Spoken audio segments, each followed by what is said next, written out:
Welcome to the Basque Delegation to the European Union, and a warm welcome to all the audience following us online. By the way, for those following online, you know that you have interpretation into Spanish. You have to click on the icon world, and then you find the set there. Well, I don't have to remind to this audience that the complexity of the global challenges we are facing requires all the transformative potential to be unlocked.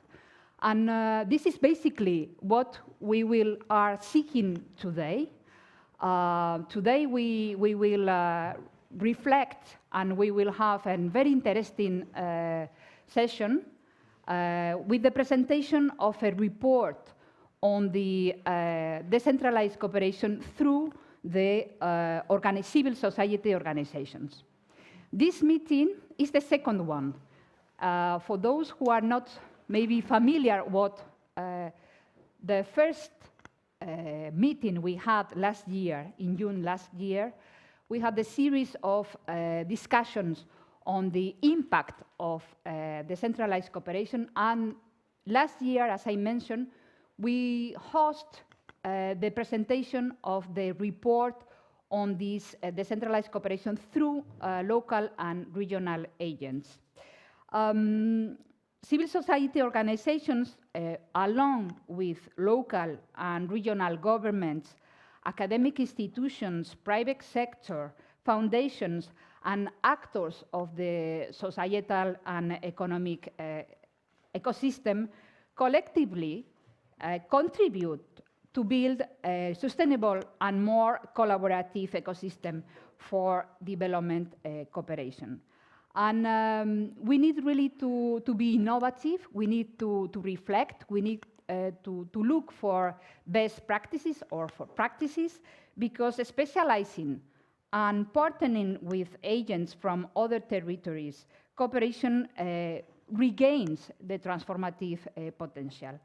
And I think that, well, those remarks are introductory, and I would like to handle and to present the next speaker, because this event is really a collaborative event between the participation of Platforma and the Basque Agency for Development Cooperation. And thank you to all of you, to all the staff that has been working on the organization of this event, as well as the rest of the speakers and the collaborators. So now I will handle to you, Boris Tonhauser. I think that I pronounce well your, or not very badly. Perfect. Your name. You are the director of Platforma, and well, we will listen to you. Thank you. Thank you very much for giving me the floor. Egunon, good morning, everyone. It's a pleasure to be here, and it's a pleasure to say this is not my first time. This has become the place where we come to hear a lot about interesting decentralized cooperation of the Basque Country, of the Basque municipalities, and the Basque government. I will really start with congratulations to this wonderful report, and to the author, obviously, the authors of this report, to the Basque Development Cooperation Agency, eLankidetza, and all the actors, all the partners that contributed to this report. But last but not least, as I see the audience and I see familiar faces, it's always nice to underline that this is really another major step in our collective effort, and we have authors of different publications that we presented before. It's really a part of our work at Platforma to build also the narrative, to build the modern thinking around decentralized cooperation, and this report is definitely the latest contribution to our core knowledge about what we do in decentralized cooperation and how we work together, supporting cities, supporting local government associations, supporting regional actors, subnational actors who act in global development or global development issues. I had a good read of this report, and for me, the angle of bringing in the reflection on the role of civil society organizations, non-governmental organizations, is an important element in what cities do, what regions do, When you look at the numbers, you see how much of decentralized cooperation actually goes towards or through civil society organizations and non-governmental organizations. This is really another part of the mosaic of our understanding of decentralized cooperation as we have it in Europe, specifically from the point of view of regional actors, as actors, but also as donors of decentralized cooperation. So there's really this double role of actor and donor for regions. And we have a very good reading about, I would even say, comparative benchmark of different countries, comparing the situation of different regions that are on this path, that are working on these issues.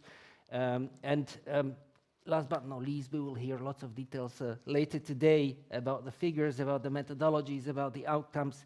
I think the biggest outcome is for all of us to have a deeper understanding of decentralized cooperation, as we have enriched, as this report enriched the narrative, the academic aspect of our look at decentralized cooperation, but also showing concrete examples from concrete studies, concrete cities, regions, how they do it, with whom they do it. So it's also a learning tool for others to learn about the methodologies, but also about the goals, different attitudes and different approaches to decentralized cooperation. So big congratulations from the side of Platforma to this work. Maybe for those who don't know us, last word about Platforma, we are a coalition of about 30 actors active in decentralized cooperation since 2008, so it's been a while. And we actually assemble local governments, regional governments, their associations, their development agencies and donors working together to bring European decentralized cooperation to a new level, to bring it to more quality, look at efficiency, look at the normative aspects, look at case studies, best practices, exchanging of information, lots of learning. For example, I would at least mention our upcoming course on Climate Resilience Academy that we will hold in March, where we have a really very good academic and high-level speakers speaking about climate resilience at the level of cities, at the level of regions. So this type of work that we do, obviously sustainable development goals, which are very much reflected also in this report. And this report even says that they shape modern decentralized cooperation. And modern decentralized cooperation actually took the 2030 agenda as a narrative to bring cooperation forward towards concrete outcomes, concrete results, and better efficiency of decentralized cooperation. Last but not least, since 2015, we are co-funded by the European Commission. So thank you, European Commission, also contributing to this report financially. And this is really very important for us because we see that we can align policy priorities of the EU, represented through DG INPA, and the decentralized movement of development cooperation that we have all around Europe. This is our goal. So thank you very much for being here. Thank you very much for taking these topics into your research, into your focus. And I'm very much looking forward to hear much more today about this report. Thank you. Thank you, Boris. Thank you for recalling that the implementation of the localizing SDGs process and the Agenda 2030 will or is bringing a new approach, a new impetus to all this topic, very, very timely as well, because we are now shaping and discussing the next generation of European policies. So all these efforts, and of course, Platforma is one of the instruments to really channeling all these messages towards the European institution. But now I turn to Paul Ortega. He is the director of the Basque Agency for Development Cooperation. Paul, you've been very busy shaping the Basque law, the new Basque law on development cooperation.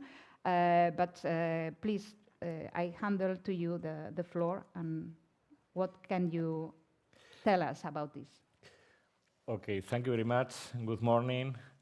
Well, thank you very much, first of all, to our Basque delegation to the European Union, the delegate Marta Marin, and all her great team, especially Camila de Palza, especially Platforma, especially to the director Boris Tonhauser. Thank you very much, Boris, and to your team.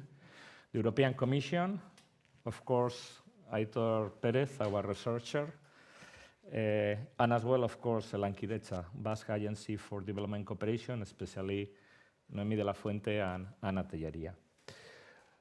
This 2022 report on decentralized cooperation, the second report, continues the process initiated in 2022 by the Lankidetza-Basque Agency for Development Cooperation to improve the knowledge and appreciation of this cooperation modality with a monitoring system based on annual reports.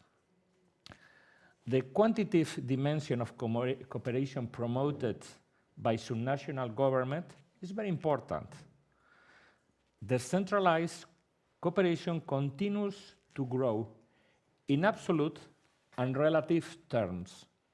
It is a growing reality. But even more relevant is the qualitative aspect.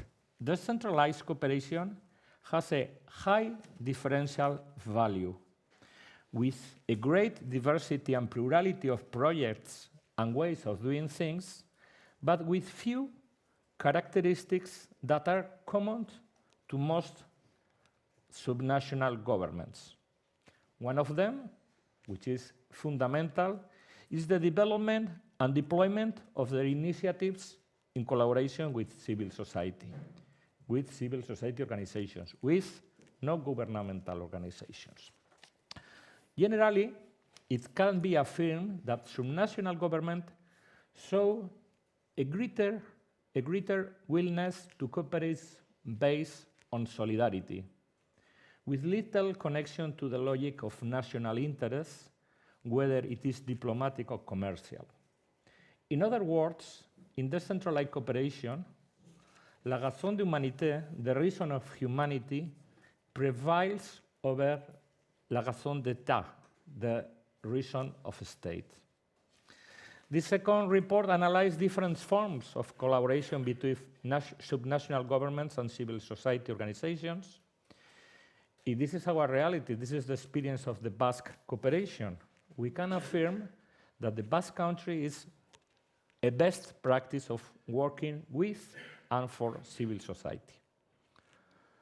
Finally, we continue to insist that this type of cooperation has enormous potential to make a specific and relevant contribution to the response to global challenges.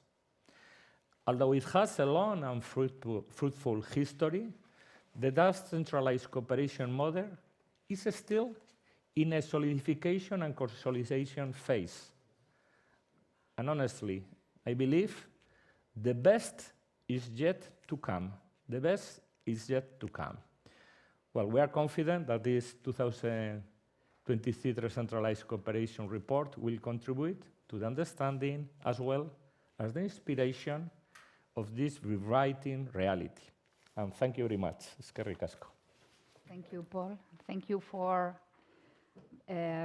recalling or bringing to the basic values of solidarity and the civil society's commitment with this solidarity. I think that is very needed and very timely to recall this. And last but not least, we'll have the video recorded message from Marlene Holzner. She is the head of unit in DG INPA, the head of unit for local authorities, civil society, and organizations and foundations. So we will listen to Marlene. Hello from Overijssel. I'm very sorry that, when you are here in Brussels, I am not, because we had a long-standing and a long planned event outside Brussels. That's why I cannot be here with you. Having said that, for us, for our unit, decentralized cooperation is really the heart of what we do and what we push for. And even in the big kind of politics, geopolitics, international kind of, scene, where we see a lot of crises and multilateralism weakened, and also doing big things with big money, decentralized cooperation, local authorities, local civil society remain still at the heart of what we do. And what do I mean? You have certainly heard about the Global Gateway Strategy, where we do big projects, energy, bridges, streets, with big money in our partner countries. And maybe you want to know how these relate to local authorities, local civil society. Now, the truth is, yes, we're doing big projects with, bigger, really envelopes of money.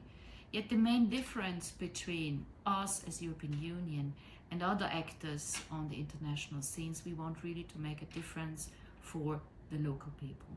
And this is why we do consult and we talk to the local people via civil society and local authority, whether they really want to have the bridge, whether they want to have these projects or not. And secondly, it also means that in many of the projects, we will have to implement them with the local authorities, with the civil society, especially when we talk about tram systems between different cities or e-buses. There, of course, we need to implement these projects with the local authorities and also with the civil society. Now, in terms of really practical issues, how do we do that? We have set up a platform which will help us in the consultation process on checking which are, the best practice, how should we do it, what we should look at, that our projects really respect local communities and what the people think. And in this platform, we have both local authorities and global civil society organizations who help us, defining and designing this. And secondly, at the country level, where we have offices in all our partner countries, we are trying out new pilot projects where for the very first time we have local authorities and civil society at the country level together discussing, how best to implement these new big projects. We will have a few pilots and then see how this could be translated maybe to other partner countries where already there is a structural dialogue with civil society and also with local authorities. And along that, when we implement, I would say, these bigger projects, we also see if we can align them and add, decentralized cooperation.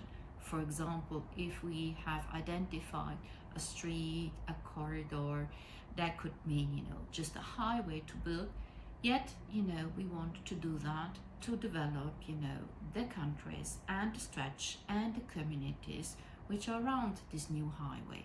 And that means, of course, that we could use decentralized cooperation to help those communities which are on the side paths of this transport corridor. So this is in a nutshell a little bit how we combine the two, the new kind of strategy, the global gateway strategy, doing big things, infrastructure, education, also health, and combining that with, I would say, an established kind of aid modality, which is decentralized cooperation. So with that, I hope that you have a very good day, you enjoy it, and have a very fruitful discussion. Thank you, Marlene, for this message. I think that is clear that we need to continuously work all together. We think that we are facing a centralized tendency of centralizing all the policies, becoming much less or apart from the local communities. And I think that our work today is much more relevant and opportune than ever. Without further ado, I will hand to Noemi de la Fuente, who will introduce and moderate the rest of the panel. For questions and answers, we will have a session at the end of the morning. So unless there is a burning question now, let's discuss afterwards. So Noemi, thank you. I hand it to you. Thank you.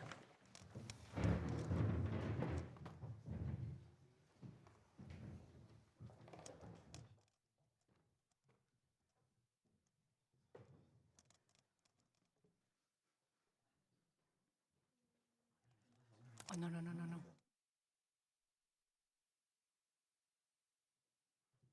De hecho, sí.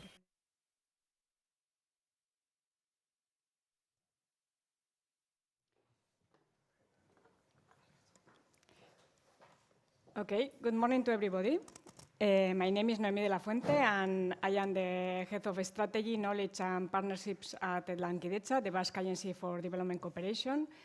And I will facilitate the presentation of the report, the 2023 report on decentralized development cooperation, which analyzes the figures on decentralized official development assistance for the period 2017-2021, and its channeling through civil society organizations.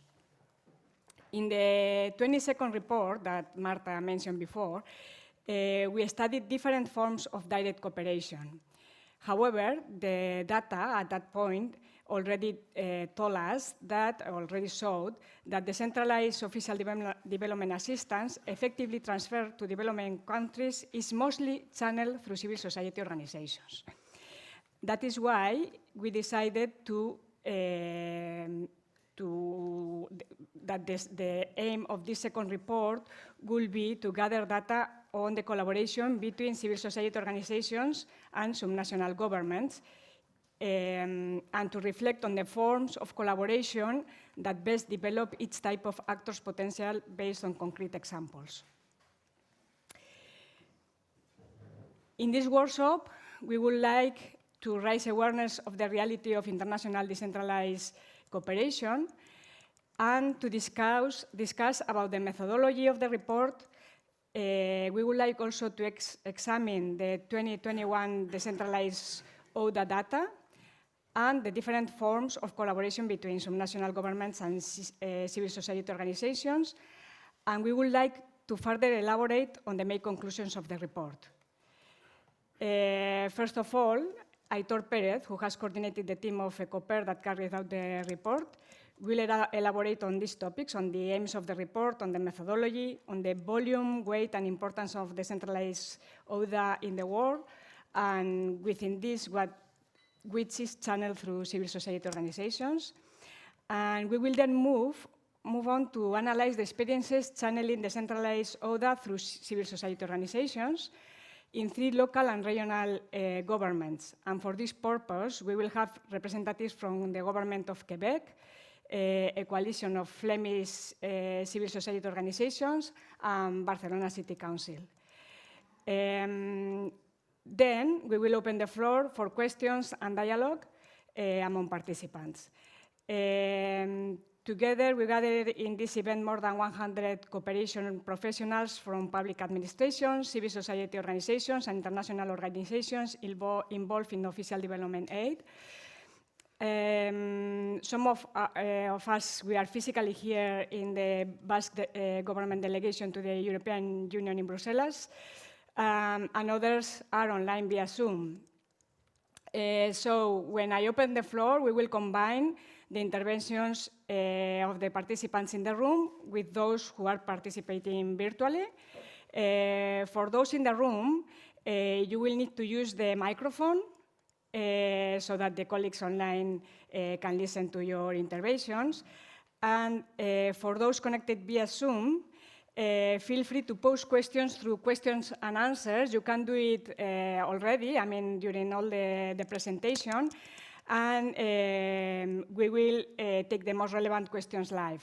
Okay, all this information is also being shared via the chat in Zoom, so you will have there how to proceed.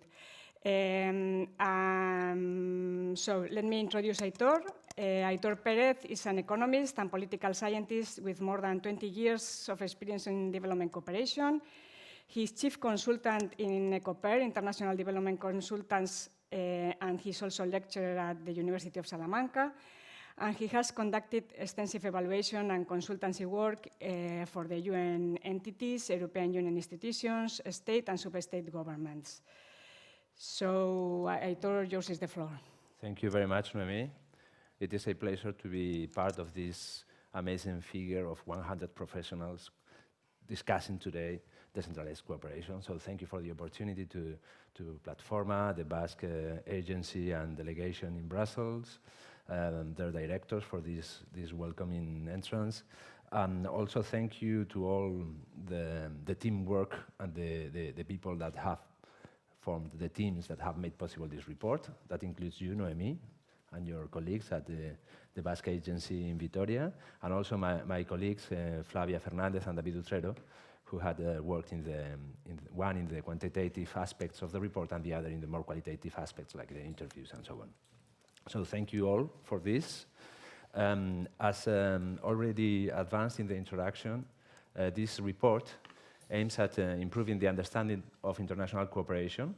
Not that we do this for the first time. There's been many reports already on decentralized cooperation, but we found that these reports, they were not systematic. They were not provided on a regular basis. And also, they often made a great job in providing an overview of the vast domain of decentralized cooperation, but they didn't enter far enough in a very concrete section of this vast sector of development cooperation, which is decentralized aid. That is ODA, official development assistance, provided by local and regional governments. And this is the focus of the report, and we think we are contributing here by focusing on this specific area of decentralized cooperation. So first of all, we aim at improving the understanding of this phenomenon. Also, we want to drive attention towards this financial type of cooperation, which captures a solidarity and a very appealing commitment of regions and cities with the global agenda. And also, we want to favor knowledge sharing among the actors of this decentralized cooperation, and this includes this event today. The report, as expressed by the director of Platforma, combines a lot of data, but also some narratives. And actually, we try to compare data and narratives, and we have already found some interesting gaps that I would like to raise today and ask you about your opinion on such gaps and whether or not they require further collective action and further collaboration among sub-regional, sub-state governments. Well, the report this year, again, provides this overview of decentralized official development assistance, DODA, as we called it in the report, and we are happy to announce that DODA reached an all-time high this year. This year, I mean 2021, which is the year for which the most recent data is available at the OECD DAC. And here, a methodological note. What we do in this report is just pulling data from OECD databases and inform on the data provided by sub-state actors. So the data is not collected by us, obviously. It's already there, and it's collected by the OECD, but it is at a very initial stage, and nobody can actually extract directly a figure on decentralized cooperation from OECD resources right now. So we have to go into the microdata and separate ODA provided by central governments from that provided by decentralized governments, and then produce these statistics. Well, having done that, we have found that, as Paul already announced, decentralized cooperation continues to grow. In 2021, as I said, it reached an all-time high, but also in relative terms, it continues to grow, and it represents already almost 4% of bilateral aid. This represents an increase of 14% over the previous year, And I think it's interesting to mention that 2021 was a COVID-19 year, meaning that international relations were strongly hampered by the pandemic. And however, local and regional governments, they managed to keep up with their cooperation programs. Of course, this percentage varies significantly across donor countries.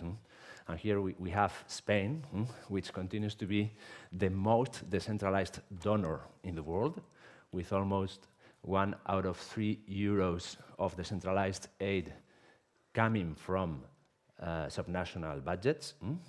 And then we have some countries like Italy or Japan, where, or Portugal or United Kingdom, even though in the United Kingdom there's been a significant growth of aid provided by Scotland. In these countries, still, the percentage of decentralized aid is close to 0. But as Paul said, even in those cases, we do find very interesting cases from a qualitative aspect, and we do find added value from these governments, to the broader sector of development cooperation. So this is a second key datum of the report. There is a strong variance of decentralization in development cooperation systems. In the report, we do not only provide this overall figure of development cooperation, but we also break down the figures in categories that we find relevant to regional and local governments according to the project design.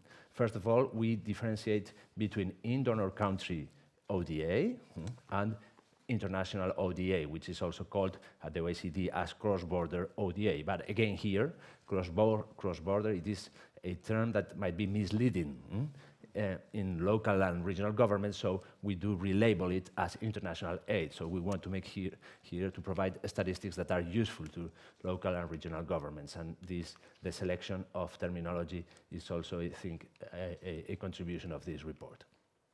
Then within in donor country, we find that education expenditure, not only scholarships, but simply the estimation of the cost related to the higher education of students in Europe coming from developing countries, this is like the lion's share of ODA, actually. The other section, international aid, comprises direct cooperation, which is, according to the discourse, probably the most interesting form of cooperation among local and regional governments, but as already advanced in the introduction, it is not the main chapter of international decentralized cooperation. The main budget here goes to NGOs, and therefore indirect international cooperation is actually the preferred option for local and regional governments to engage in global development. This is probably the third key datum of the report.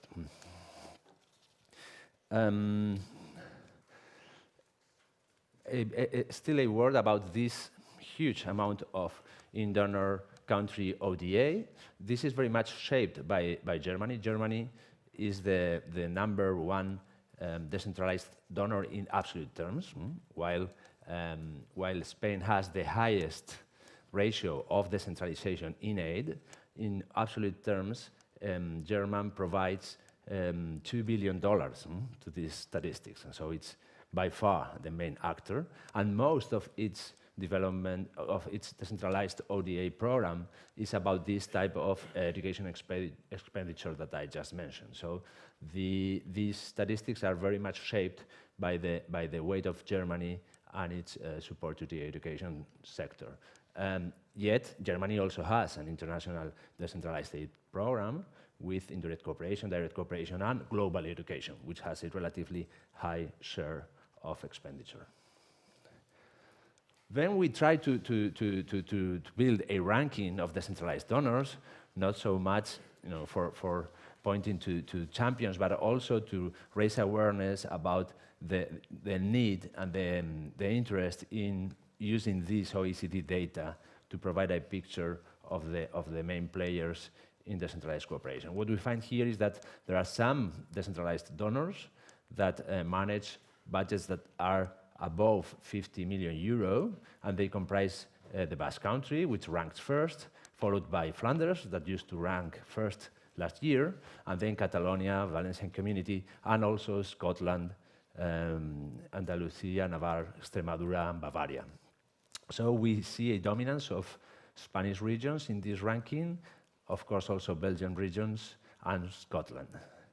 Actually, probably the big finding here is in the small letters, where it says that this data is only available for only 15% of DODA, of the decentralized ODA. I think this is a major shortcoming of this type of studies, and it has to do with the fact that aid statistics at the OECD are not sufficiently specified, sufficiently broken down when it comes to decentralized donors. To provide an example of this, for instance, this huge volume of education expenditure allocated as ODA in Germany, this is reported in only a few lines with only some details of geographic allocation. But we have no information whatsoever on the state or city which is providing this aid, which goes directly against the very nature of the OECD database, which is called an activity-by-activity reporting system, the creditor reporting system. So there is something here around decentralized cooperation that has not received enough attention yet. Probably this is related to the fact that the Development Assistance Committee that heads this type of reporting is engaged in many different discussions about methods and reporting and accounting, and the overall share of decentralized cooperation is probably not high enough to get attention from central governments that are basically dominating the conversation in the DAC committee at the OECD.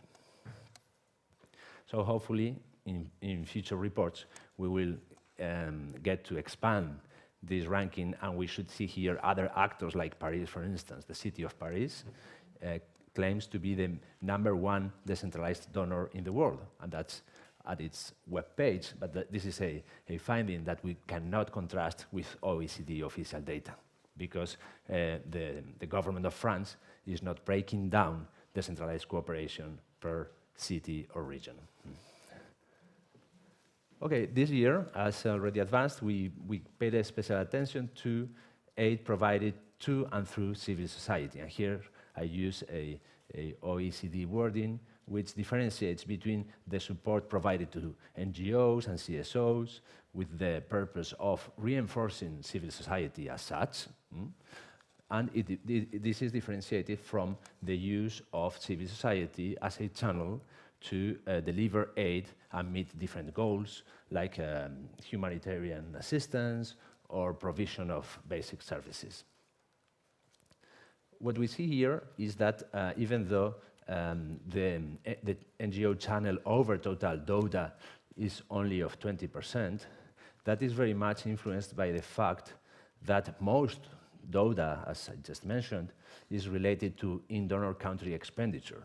But when we look at these blue columns, which concern only international aid, and we estimate the share of the CSO, the NGO channel over international aid, we come up with a big share of aid. It is almost two-thirds of aid, no, exactly two-thirds of aid, decentralized aid, is channeled through NGOs. That means that despite the discourse about city-to-city cooperation, direct cooperation, technical cooperation among local and regional governments, in practice, when local governments want to engage in international cooperation, they mostly rely on civil society, on NGOs which are present in the territory of the government.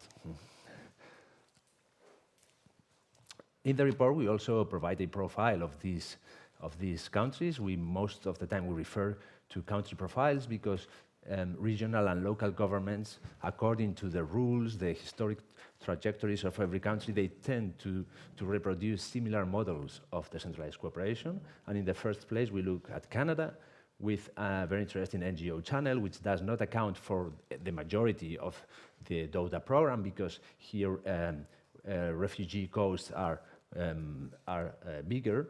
They do have a clear focus on core funding, that is, the funding of NGO structures with the purpose of supporting CSOs as such.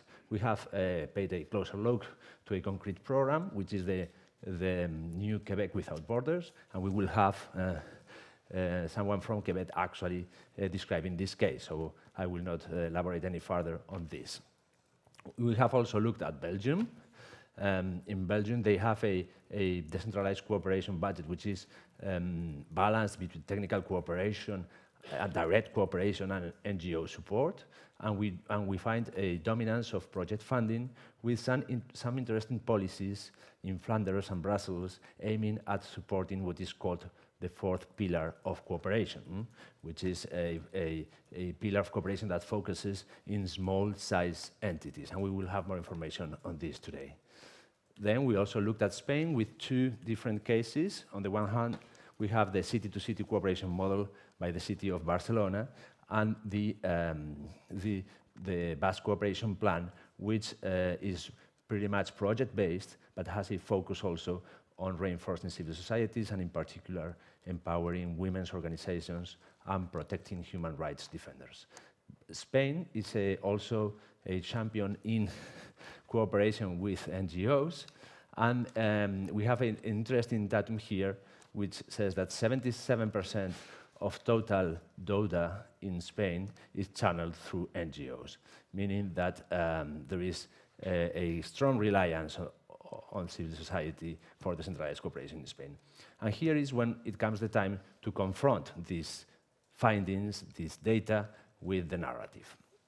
So in last year's report, we already mentioned that the dominant discourse on decentralized state is about localizing SDGs, as already mentioned by Marta, and it is also about mobilizing the technical capacities of local and regional governments in relation to the achievement of the SDGs. Okay, well, this is pretty much a very technical agenda, meaning that the focus is put on knowledge, on techniques, on methods, and a high value is given to the spaces in which such knowledge is shared and improved. And that's, of course, very relevant to the 2030 agenda. But what we find in this report is that governments are not actually doing this type of cooperation, and since they rely so much on NGOs, we raise the question on whether they are using NGOs to advance this technical agenda, or there is something else.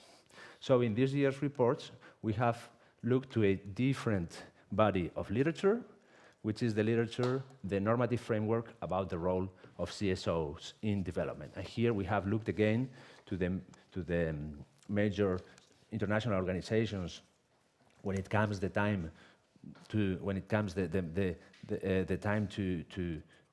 design development policies, the most influential entities, which are obviously the OECD, the European Union, and the UN.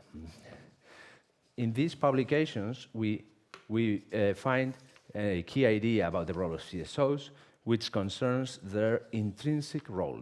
As I already advanced, it's been differentiated that NGOs, they can be service providers and distribute aid, but they also have an intrinsic value for the development agenda. This intrinsic value has to do with democracy. It has to do with participatory policies. It has to do with leaving no one behind. And it has to do also with a set of values that we could tag as global citizenship. So this is pretty much the OECD discourse about CSOs. It is also very interesting from an accountability point of view, because they do make some concrete suggestions on how to foster this role of civil society as a political actor in development processes, and they clearly advocate core funding and direct support to southern CSOs. And it is also, I would say, the approach taken by the European Union when it comes the time to support CSOs. Indeed, we have this Commission communication entitled Civil Society in Development, the Roots of Democracy and Sustainable Development, which exactly makes the same link between CSO engagement and democratic development processes. In the field of the UN, it is true that the NGOs and civil society organizations were rather absent in the SDGs, its targets and indicators. But there's been some interesting reports coming from the Special Rapporteur on the freedom of assembly and peaceful meeting. And these do highlight the importance of CSO on protecting the civic space, on enhancing a vibrant civil society to achieve SDGs and accomplish the most inclusive aspect of the SDGs and the motto of leaving no one behind. So therefore, we have a very interesting narrative about the importance of CSOs in development and the rationale of governments supporting CSOs. However, we have no word in all these pieces of work related to local or regional governments. So this is where we come with this second report. And I will leave you these questions for Noemi and the actors that will be presenting their roles. The question is, how can all the narrative about the role of local and regional governments in development not mention civil society and present the rationale of their engagement as a mere technical agenda, which is related to their knowledge and their core competencies, on the one hand, and on the other hand, how can all these works about the role of CSOs in development not mention the potential support to be provided by local and regional entities which are closer to citizens and therefore in a better position to reach partnerships with civic society. So thank you again for this opportunity. I hope, Noemi, that you can elaborate more on these issues with support from the real actors of this policy, which are the officers and the NGO experts that are actually articulating cooperation between local and regional governments and NGOs. Thank you. Thank you very much, Aitor. Even if I said at the beginning that we will open the floor after the round table, I will just wonder if there is any burning question about the data, the methodology. If somebody in the audience has any factual question, you can do it now. Otherwise, we continue with the round table.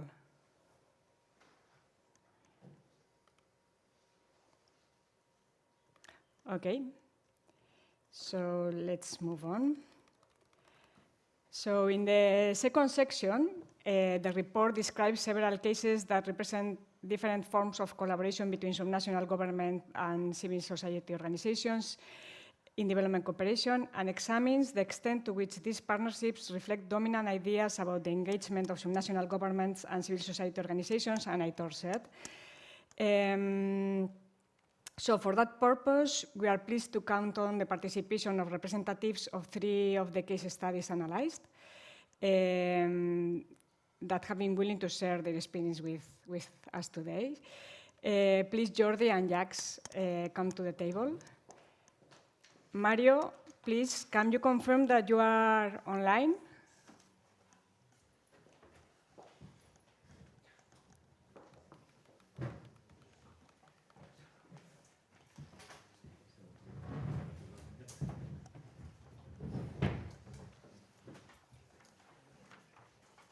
Mario, bonjour.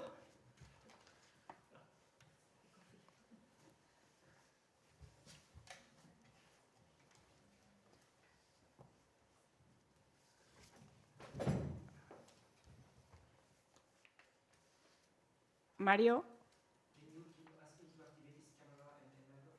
Mario, can you activate your camera and the microphone? please.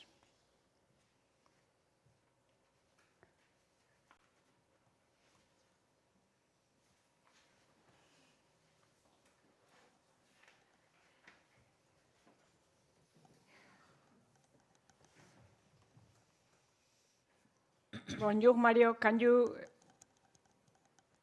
Okay, let's see if we can solve this technical problem. Mario, whenever you are ready, please say hello.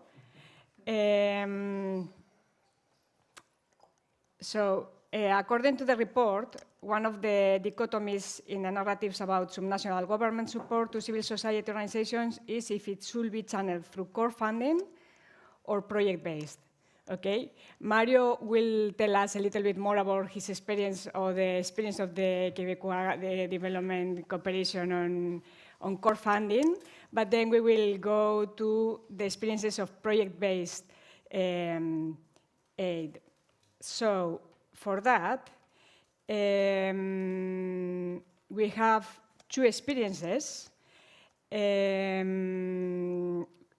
One focus on the citizens' initiatives for international solidarity. I mean, as I told, the report makes two different categories within the aid channel project-based.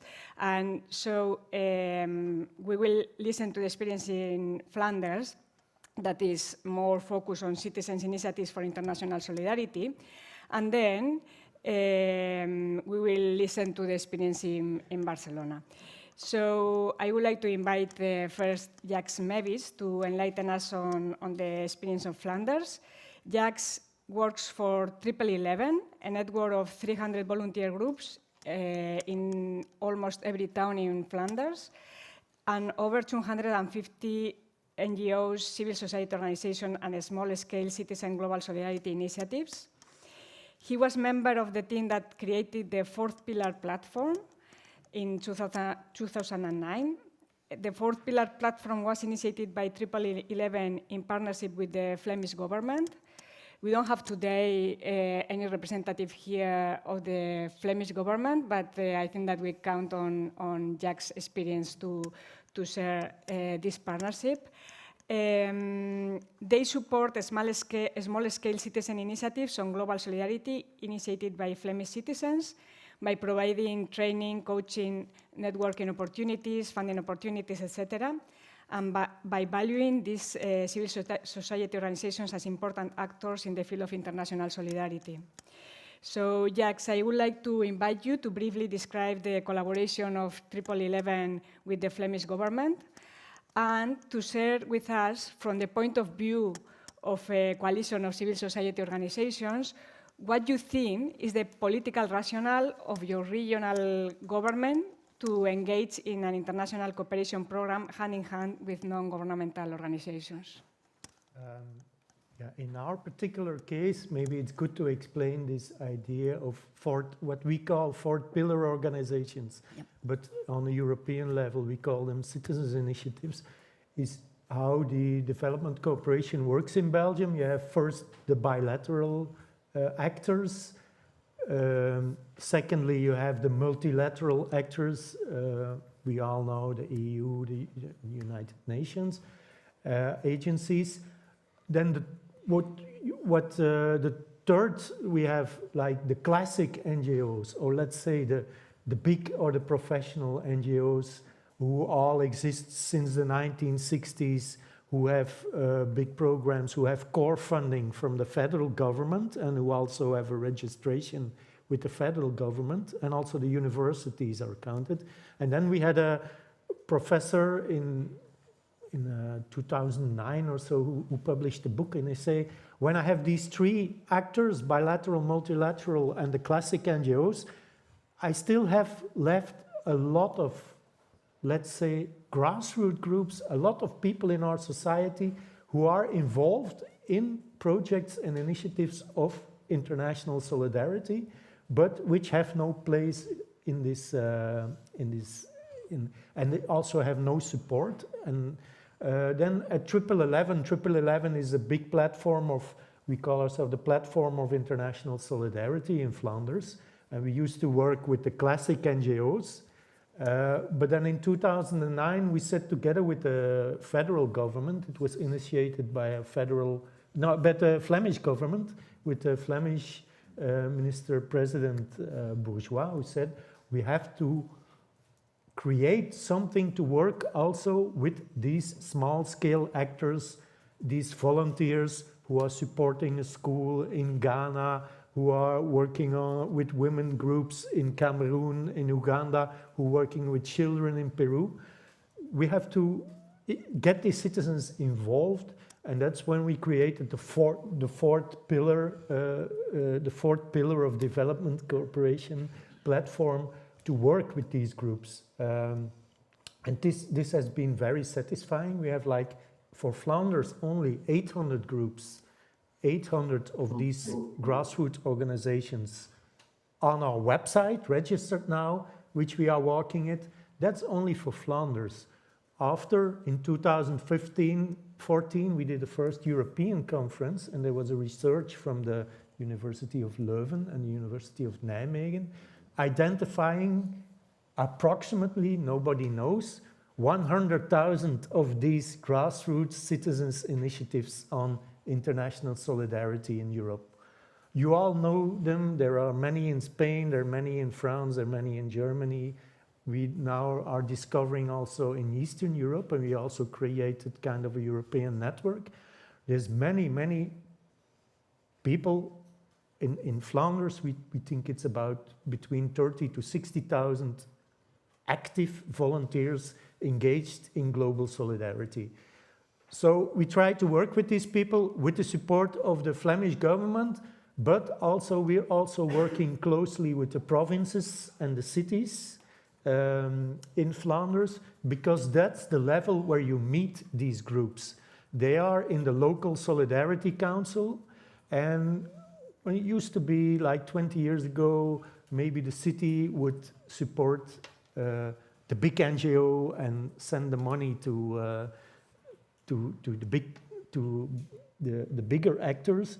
Now it's much more interesting and gratifying also for local policymakers to work with the groups who are within their region, within their province, within their city.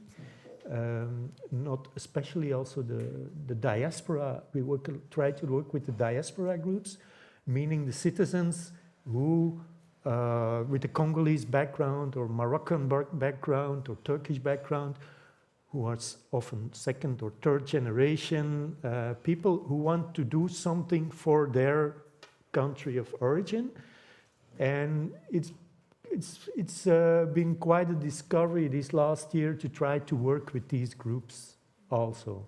So a lot of dynamics from the grassroots level, which was not grasped by the federal government, but which we managed to work with thanks to the support of the Flemish government, or in a good cooperation with the Flemish government, and also with the cities and the provinces who will see an extra there to work with these specific grassroots groups.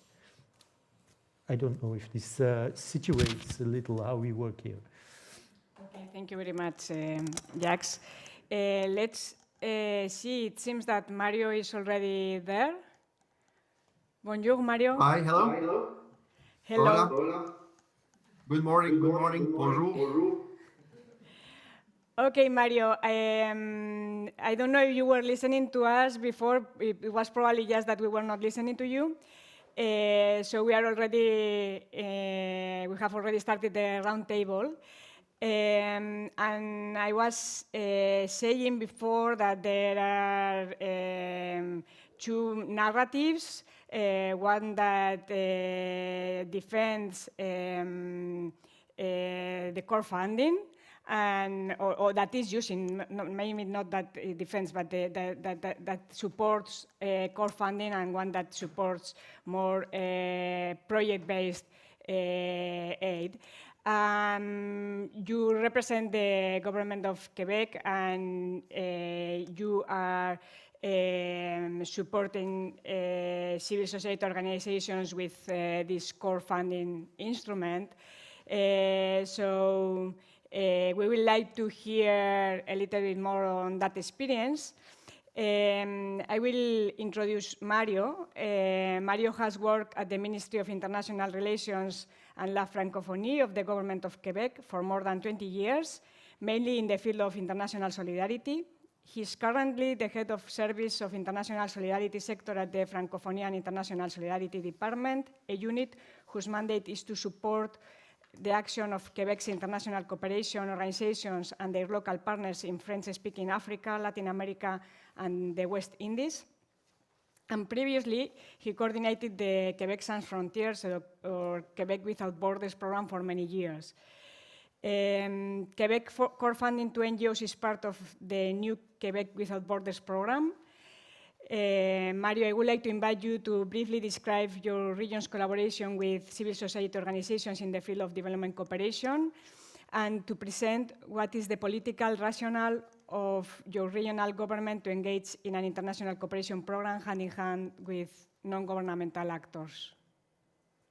The floor is yours. Yes.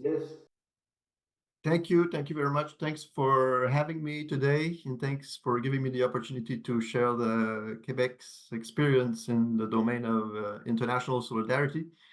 So maybe a brief context. I work in the International Solidarity Department in the Ministère des Relations Internationales and de la Francophonie in Quebec. It's a small department that was created in 1997, so we have like more than 25 years experience. We're a small team. We're 6 persons in the unit, and our main mandate is to support actions of Quebec Solidarity NGOs and their partners in the South countries. So we have 3, like you just said, we have 3 geographic priorities: French-speaking Africa, Latin America, and the West Indies. Especially Haiti. And our main program is called Québec Sans Frontières, or in English, Quebec Without Borders.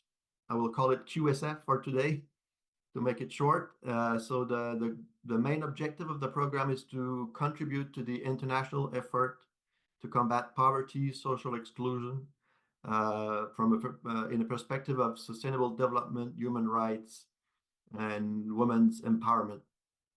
So the program is aimed exclusively at NGOs in Quebec and their CSOs partners in the South. So over the past 3 years, QSF has had an annual budget of approximately $7 million a year. So it's a small-scale program, I would say. And we have 2 types of financial support. So we have core funding. So it's a financial assistance for 3 years, between $60,000 and $335,000 a year per organization. The core funding gives, as you know, a lot of flexibility to the organization. So the NGO has the autonomy to choose how it will use it, how it will use the funding, in which sectors, with which partners. And 60% of the envelope of the program goes into that component. And the second component is support for on-off projects.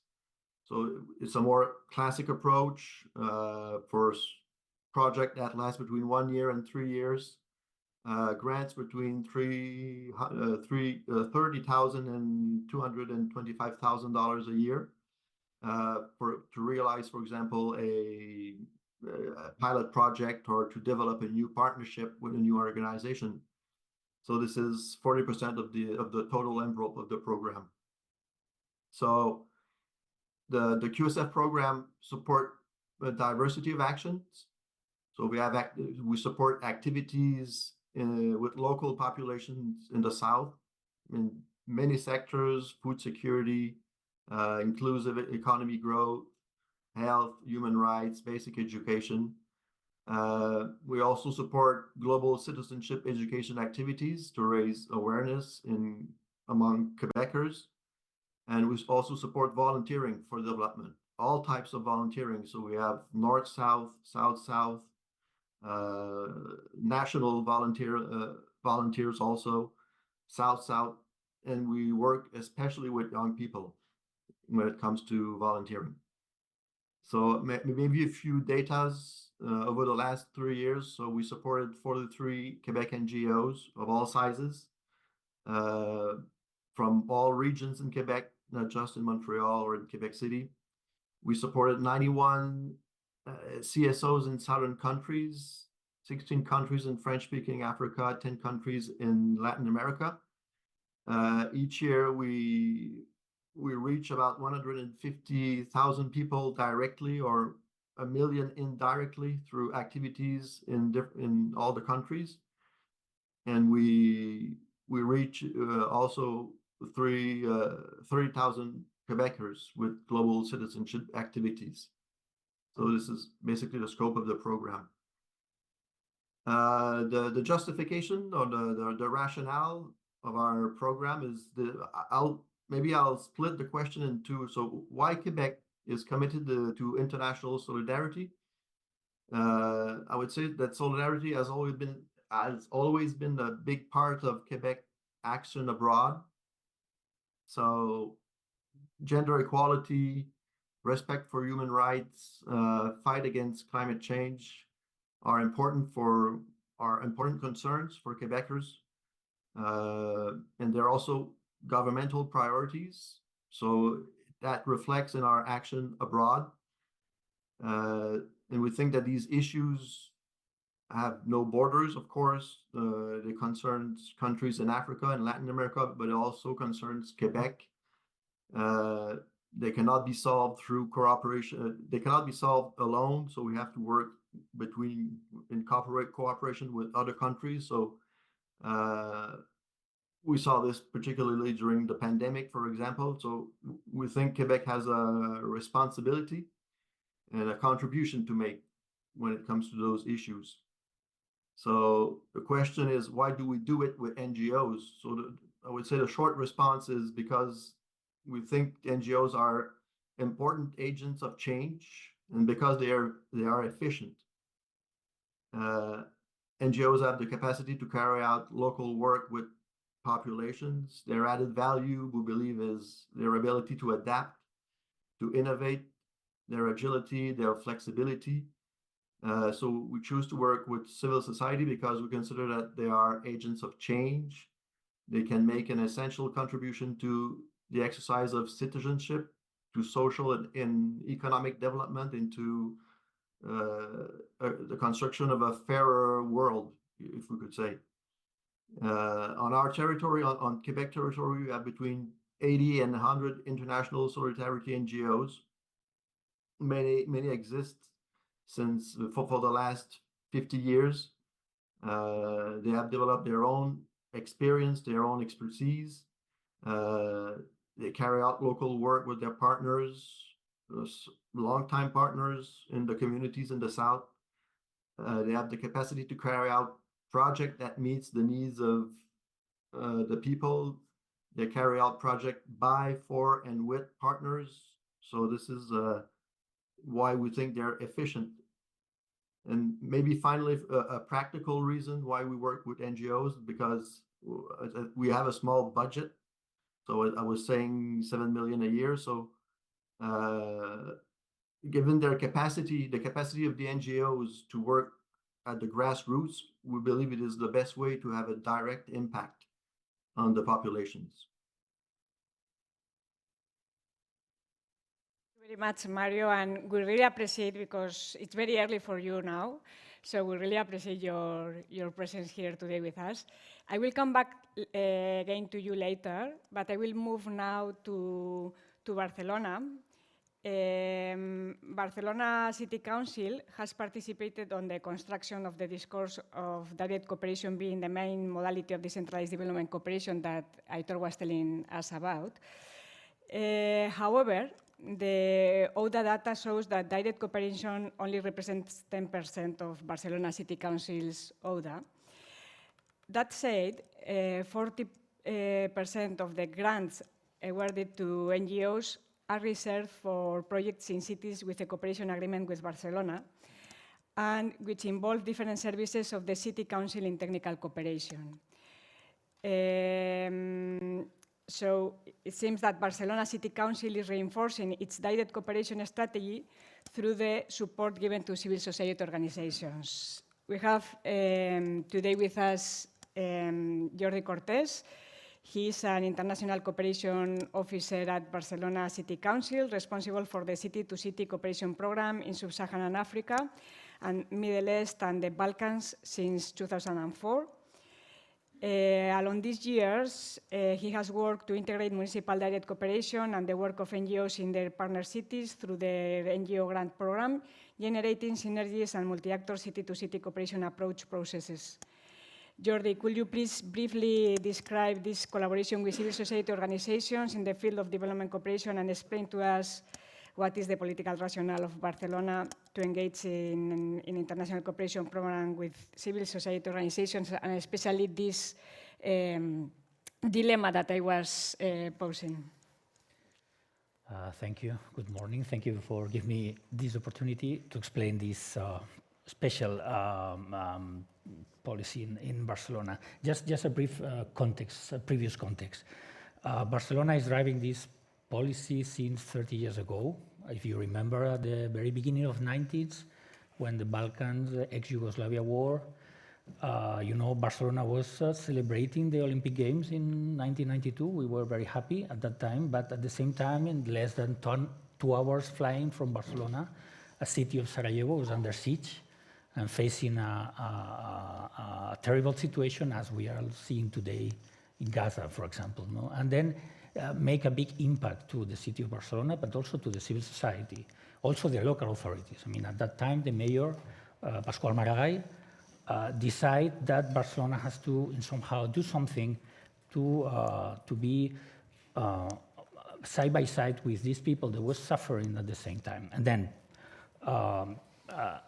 in parallel with this, the civil society, the NGOs in general, at that time working for development cooperation, were asking very actively about to the Barcelona municipality to dedicate the 0.7 of our, not our budget, our own income or revenues to the international cooperation. Then these two situations joined at that time, and then this mayor, Pasqual Maragall, decided to allocate these funds and also to begin to do city-to-city cooperation with Sarajevo.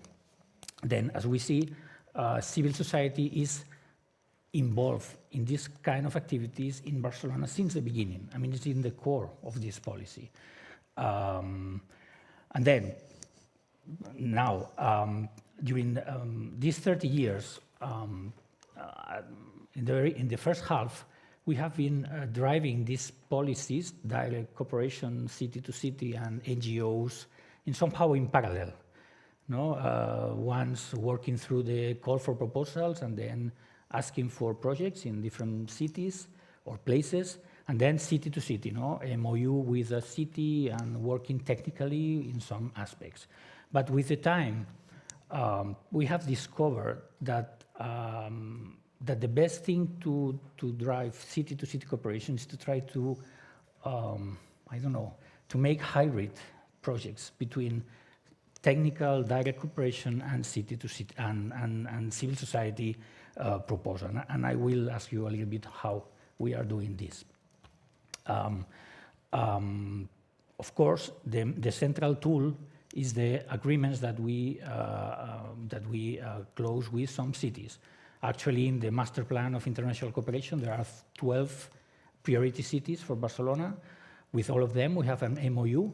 This MOU established in somehow 4 years periods of cooperation between the cities, but cities in a wide sense, not only municipality to municipality, also city to city, means also civil society and NGOs. And this approach has introduced in our call for proposals a specific area. I mean, under this 90% of the funds implemented by NGO, there are 40% that are specifically directed to these cities. And in this part of this call, there are 2 requirements. The first one is that, of course, has to be implemented in this city. Under this, the project has to be, the project proposed has to be implemented in the city, and also has to be in somehow dealing with local public policies in this city. Okay, in the different levels. I mean, it's not. I mean, there are some NGOs that has the local authority. I mean, for example, the municipality of Maputo as a contact partner in the project. It's possible to do that, but also they have civil society and then put the local authority, you know, as a partner in the project, but not the counterpartner. And actually, we have seen that the projects that these NGOs are implementing in the city that are attached to this local authority with which we have a strong relationship, we have built some bridges between the two activities. For example, when an NGO is working with Maputo with accessibility policies, when they come to Barcelona, we invite them to visit our colleagues in the accessibility department, and they share many things. And maybe this opened a technical exchange process with the local authority. The same way, for example, when an NGO establishes a project in this special area with a local authority, we try to, as we have an agreement with them and we can somehow travel them and make some exchanges, we try to align this technical cooperation with this NGO project, okay? And in the last 10 years, this has been very successful in some cities, as Maputo, as Amman. There are many NGOs working with the local authority, and complementary, the technical cooperation is in somehow complementing some of the activities. And this has some benefits from our point of view. First of all, increase the impact, because only municipality to municipality has a good impact at technical level, but also includes the intrinsic value of the civil society, because as in Barcelona and many of your cities, participation of the civil society is key element, actually, building public policies. Then we want to drive in the same way building public policies with our partner cities. Then, and also these NGOs working with this local authority also bring local NGOs in the same arena, and we try to build spaces of participation, but also in co-creation, how to discuss the policies. And there are some examples, but I don't want to enlarge there. But and actually, this kind of at the very beginning was some NGOs were reluctant to this model, because they thought that maybe we were trying to push them to do special things agreed with the local authority. That was not true. But also we also make clear that we are not lobbyists. I mean, we are not helping them to implement the project. We have to build a project all together. And somehow, and along these years, many NGOs has entered in this dynamic that has been very fruitful and at the end. Then you see 90% of the funds of Barcelona implemented by NGOs, yes. But it's not only 10% of direct activities. Maybe it's a little bit more, but we need to find the word to explain it, because it's not direct, but it's not indirect. It's both in the same time. And this is the thing that we are somehow pushing now to increase these activities. Okay, thank you very much, Jordi. Mario, I'm coming back to you. As Aitor explained in his presentation, according to the OECD, according to the UN or the European Union, civil society organizations' added value in development cooperation is related to their very nature as civic entities and results in the reinforcement of a pluralistic and independent civil society in developing countries. I mean, the intrinsic value of the civil society organizations. I would like to ask you to what extent does your government follow this approach when partnership with civil society organizations in development cooperation? I believe that Québec Sans Frontières is quite consistent with this approach. We believe that true development happens from the bottom up. Quebec has practices and know how to share, but we must also be in the listening mode, not always in a leadership mode, not in an imposing mode when we say to organization what to do and how to do it. Well, Quebec, as I said, is a solidarity program. The choice of the word solidarity instead of aid or development is not a coincidence. We do not consider ourselves to be in a helping relationship, but in a relationship of reciprocity, of sharing practices, of sharing knowledge. So the words and principles that are at the heart of our approach are, for example, recognition of experience, of expertise, the one in the south and the one in the north, mutual understanding, trust, respect, humility, reciprocity, mutual beneficial partnerships. So this is at the heart of our approach. Quebec recognizes, as I said earlier, that CSOs make an essential contribution to development. So, and this recognition is found in 2 governmental policies, which serves as a basis for the QSF program. So the Quebec International Policy, there's a chapter on international solidarity that highlights the importance of giving of the partnership with the civil society. And we also have a Quebec policy on community action.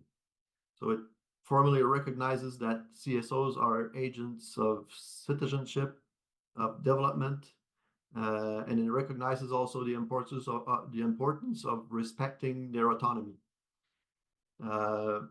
And I would say finally that by choosing to favor core funding with the QSF program, a shift that we took 3 years ago, we are even more in the line of the approach recommended by OECD. So we believe that with core funding, we consolidate and we strengthen the partnerships with NGOs and with their counterpart in the southern country.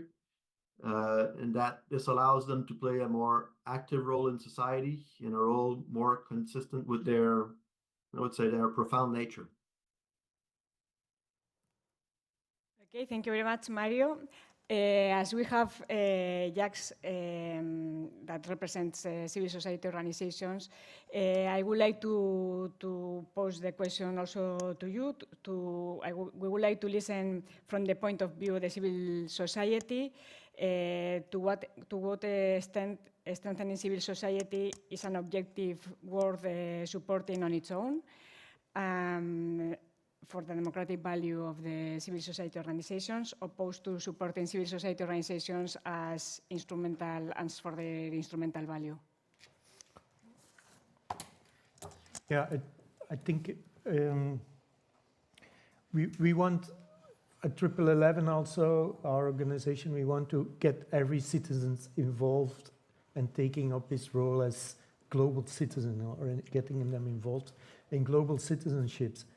And I think that the CSOs or the group we are working in, the small-scale grassroots CSOs, are reaching out to people, to citizens that are not reached by the bigger actors. They're very close. And also I think these values of creating a dialogue, opening spaces, reciprocity, these are all values that you find in these grassroots organizations, which are very difficult to realize for the bigger actors. The bilateral actors, or also the bigger or international NGOs, don't have this connection. And as we know, if we go back to the cities or the regions, said before, we are facing global challenges, but the global challenges are local challenges. If we talk about climate change, if we talk about migration and the very polarized political debate that is existing on migration, these grassroots groups are the groups who create a real dialogue. And they reach out and they go out to do their project maybe somewhere in Africa. So they have this dialogue with this reciprocity, with these other cultures or other people, but they also reach out in their own community, also because they need funding, so they organize activities, and they get the family involved, and they get the school involved, and they get the... So this is really the dynamic that we want to support. This is a bit in opposition of more instrumental approach of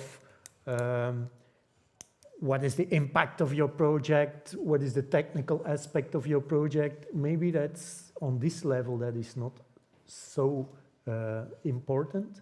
The important is to create this dynamic. I also want to say that maybe the way we work with them is not so much about funding also. It's not only about funding. Don't understand me wrong. We need funds and we need more funds, but it's also about valuing their experience, about coaching them, about strengthening their capacity. And I'm very glad that Mario mentioned the volunteering, the importance of volunteering. They are volunteers. Some call them amateurs, which you could do, but for me it's not a negative word. They're volunteers, and we have to value their volunteering, knowing that maybe the impact of their projects, of their capacities are not as strong as we expect from the bigger actors in the development cooperation. I don't know if this is an answer, but I think that the strong point is to strengthen them as in their engagement as global citizens from bottom up, which was also mentioned by Mario. Thank you very much. Jordi, I don't know if you would like to add a different point of view on the intrinsic value of civil society organizations for development agenda, but additionally, I would like to ask you what is your opinion about the added value of decentralized aid programs compared to cooperation by central governments? I will not add anything because I totally agree, and also I have spoken about the intrinsic value of civil society. And as Barcelona municipality, we are trying to involve and to work together as much as we can with civil society. We think that national programs, national big corporations, as Jack said, that global challenges are local challenges. I think that could be good to try to involve as much as they can local authorities and regional authorities in their programs. Because at the end, many of the competences are directly driven by local authorities in some cases, but also regional and autonomous governments. I will put you, in the last years also, we have begun to work more actively with, for example, with the Spanish Confederation or with Catalan government, for example. They are implementing big programs. I will put again Maputo, because Maputo is a successful, for us, example. With European funds, the Spanish Corporation has the project to implement the system of the network of control of quality air of Maputo city, okay, metropolitan area. And they have the funds, they have the agreement with the government of Mozambique. We have the agreement also with the municipality of Maputo and also with the metropolitan area authorities in Maputo. But they need in somehow, because the responsible on the ground in Spain, for example, are the local authorities, they ask us, Barcelona, to follow with them this project. And then the Public Health Agency of Barcelona, that is taking care of the quality of the air of the city of Barcelona, has been involved in this program at technical level with our collaboration in the very beginning, in the diagnosis, in the designing, in the implementing, and now in the evaluation part. And this is only an example, but I think that involve local authorities technically in big programs at national level, is highly desirable, because one of the other values of local authorities in international cooperation is the knowledge, is the experience, is the local management. And I think in the case of Spain, I mean, in our case, it's very easy to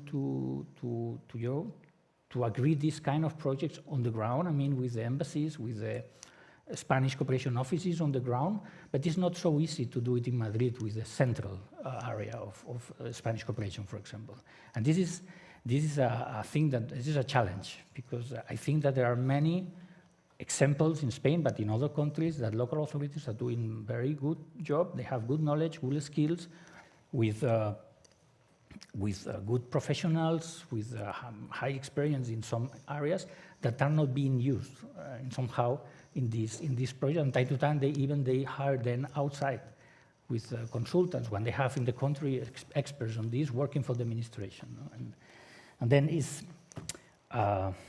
we don't have also a comparative advantage. We have this added value, and the problem is not to use it correctly for all the actors, not only because we alone are not able also to drive our projects.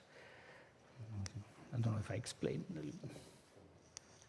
Okay, I am back to you, Mario, with the same question. Do you think that your relationship with civil society organizations in your territory gives you a comparative advantage over large and centralized cooperation agencies? The answer is yes. Well, I think we have 4 added values with the QSF program, and which are often cited, which our partners tells us. The first one is the approach, a co-construction approach. So we have developed a form of co-management between the ministry and the Quebec Association of NGOs, of Solidarity NGOs. For example, we work together to define the orientation of the program, the modalities of the program.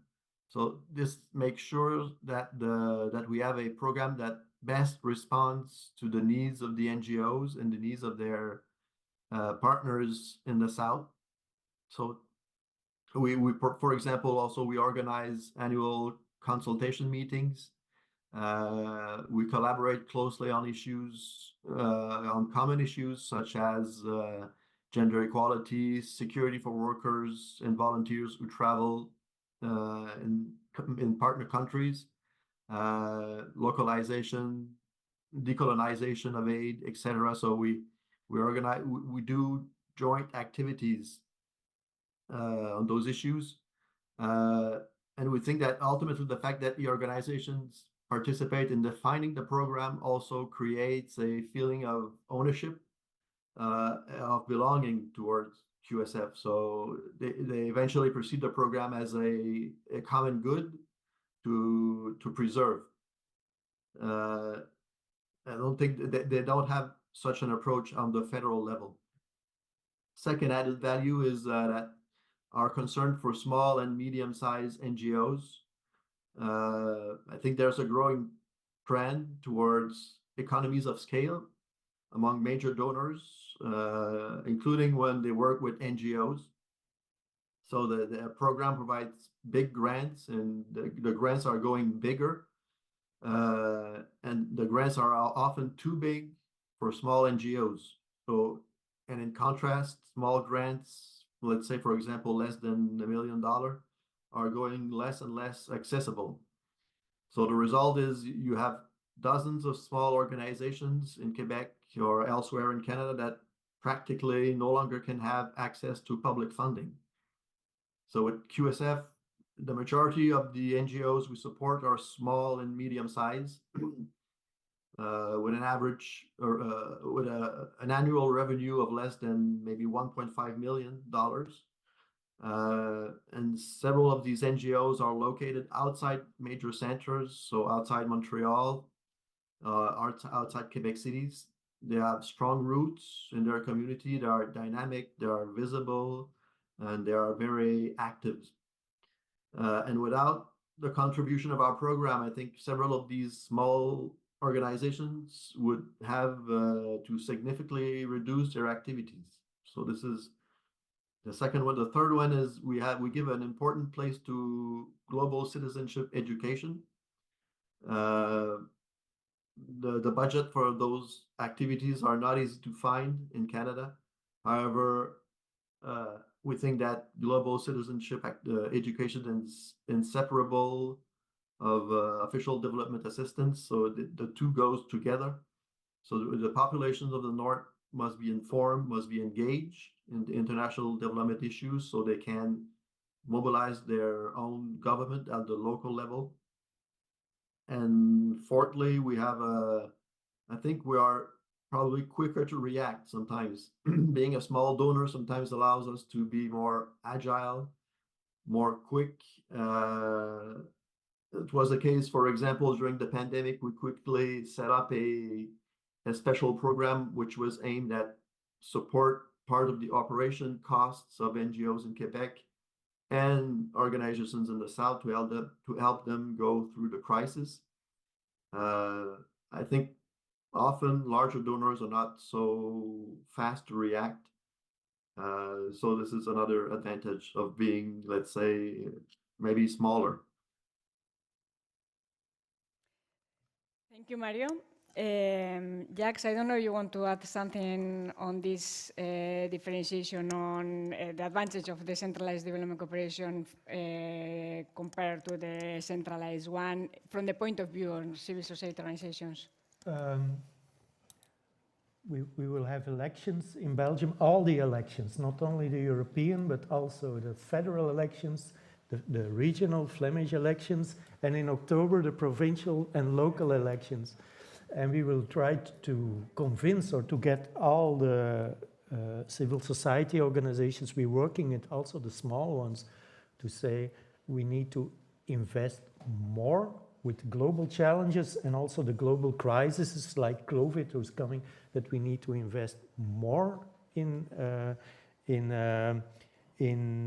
global solidarity and not less, because there is a tendency maybe in politics also to close up our horizon on ourselves, to say that we don't have the budgets to spend any more on international things. We have enough problems in our own city or in our own region. We think that these CSOs can be very important actors to show that you can approach this in a different way, and that we need to open up and invest more in this international solidarity and these dialogues. Of course, this we will also ask from every level. We've always done that with 1111, that every level of government should spend 0.7% of its budget on international cooperation, which for local governments and cities and regions is mostly still a far-off objective, but we will put it on the table again. And this doesn't mean that centralized cooperation should still be very important, but it should create opportunities on the other levels, regional, provincial, local cities, that they all should invest in funding and also invest, I think, in the idea of our city is local but is global also. This is the idea that a lot of the policy makers still have to pick up, especially in this super diverse society we're living in. The world is inside of our cities, provinces, and regions. So I think this is the approach that we want to put on the table this year, in this election year, with also these small CSOs and these small local NGOs during this year. I don't know. So it's a complementary story about centralized, but very important to invest in this decentralized cooperation. Okay, thank you very much to the three of you for your enriching contributions. I would like to offer Aitor now the opportunity to react to these contributions and to summarize some of the main conclusions or the recommendations of the report, and later we will go with the public. Okay. Yes, thank you. So, well, first of all, maybe I didn't say that the report is to a large extent already contributions from Jacques, from Mario, from Jordi, and also other cities which are not here today, which include Paris, Brussels, also the region of Scotland, the city of Geneva, I think Bavaria, Berlin, the city-state of Berlin, correct. So thank you all of them, and you have these cases in the report. And now following their presentations, I would just like to highlight 3 ideas that relate to this dilemma, as you said, between the 2 different narratives available for this type of cooperation. So first of all is that it is obvious that governments like Quebec are really consistent with this OECD approach to CSOs based on their intrinsic value, which is very much a political value. So that's obvious, and they are actively enhancing this role with programs that do not only fund projects, but also enhance civil society. And this is obvious when Quebec provides core funding, but also in the report we have other examples, and probably your support center to the 4th pillar is also about capacity building. So it's not just project funding. We don't have so much funds. Yeah. To distribute. Yes, and also the Basque Country's cooperation plan, it is project-based, but it has a lot of targets that concern capacity building within the CSO sector. So there are other tools that also pursue the same goal. So and therefore here there is an alignment between practice and narrative. However, my second point is that the practice of local governments, they constantly refer to the local and global connection, to global citizenship, to solidarity as such. And I don't think that's so much covered by the official narrative of the international organizations. It is also important what happens in the northern cities concerning SDGs. And this is, I think, the added value of these local governments, is that their programs, they are fostering grassroots CSOs. They combine global citizenship promotion with project implementation in the south. And I think it's also remarkable the importance given here to small-size entities, because aid channeled through small-size community-based entities enhances capillarity of decentralized cooperation, of cooperation in general, meaning that the society connects to these broader agendas. So this is the second idea. And the third idea, I think it's exemplified by the case of Barcelona and this city-to-city cooperation that involves both local governments and civil society organizations. And the point is that actually the technical narrative about the added value of local governments and the political narrative about the value of CSOs, they also have a common ground. And it is about participatory and human rights-based local policies. So there is here, I think, a lot also to explore, and maybe this connects to Paul's comment saying that the best is yet to come. Thank you. Okay, thank you very much, Aitor. So now we open the floor to the public. I would like to remind to the virtual participants that you can pose your questions and arguments via Q&A function on the Zoom tab.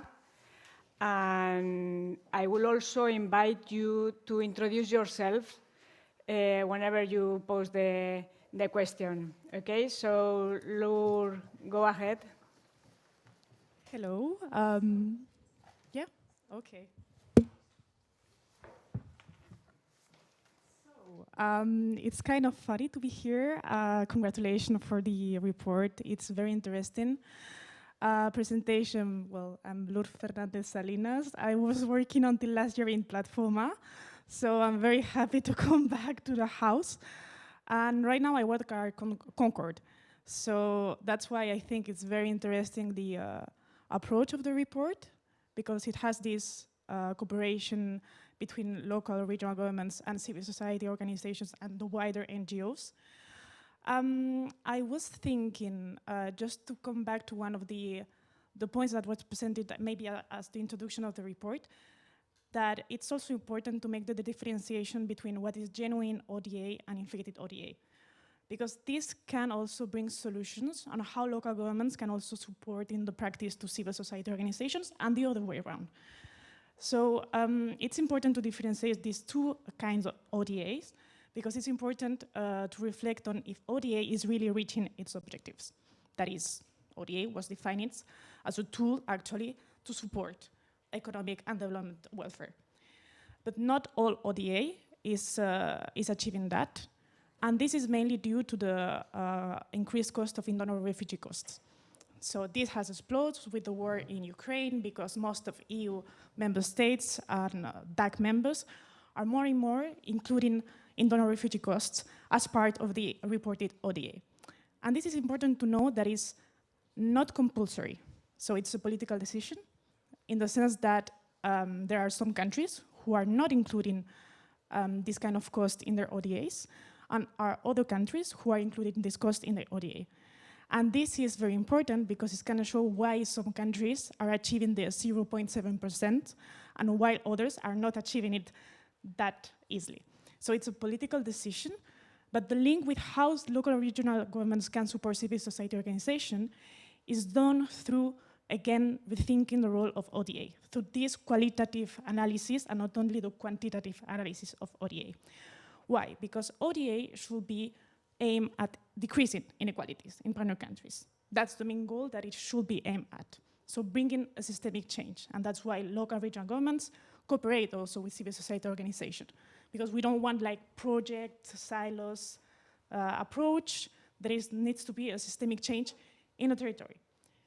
And the data that was, for instance, researched as part of the Aid Watch report that I'm in charge of now, for the last year, is that by analyzing the ODA of EU member states, 40% of ODA is going to the bottom 40% of countries within the Human Development Index, whereas the 47% is going to the top 40% countries.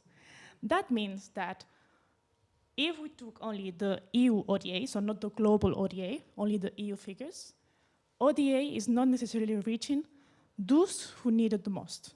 So these countries, these territories who need it the most. It would be really interesting to look at the subestatal analysis. Is this the same trend happening at the local regional government side, or is this just a trend happening at the national level? And this is where the cooperation between decentralized cooperation and civil society is so important.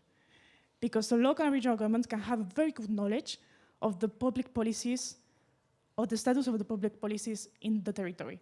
What is needed, what is not working, if there is more need for spending in education, if there is more need for spending in health. So these policies that really have an impact in reducing inequalities.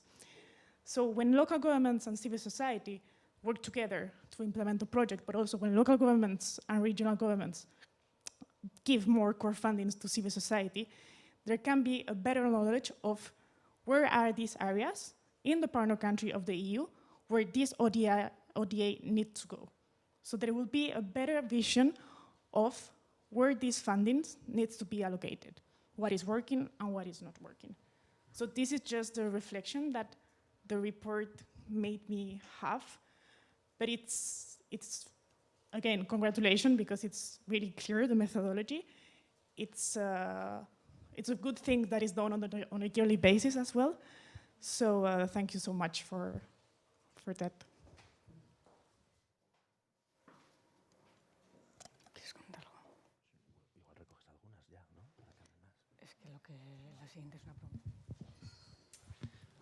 I'll stand up. So my name is Chahaya. I am also in the Platforma community. I'm the advisor for policy. Okay. Anyway, advisor for policy and advocacy. And I mean, mine is a comment, and it's a comment really of gratitude, because We spoke a little bit about these narratives, kind of a competing narrative about the project implementation, as well as how local authorities work with NGOs. In our case, the competing narrative is local authorities at EU level and NGOs work in completely different spaces, and we are fundamentally in a lot of conversations competing for that financing and competing for that legitimacy.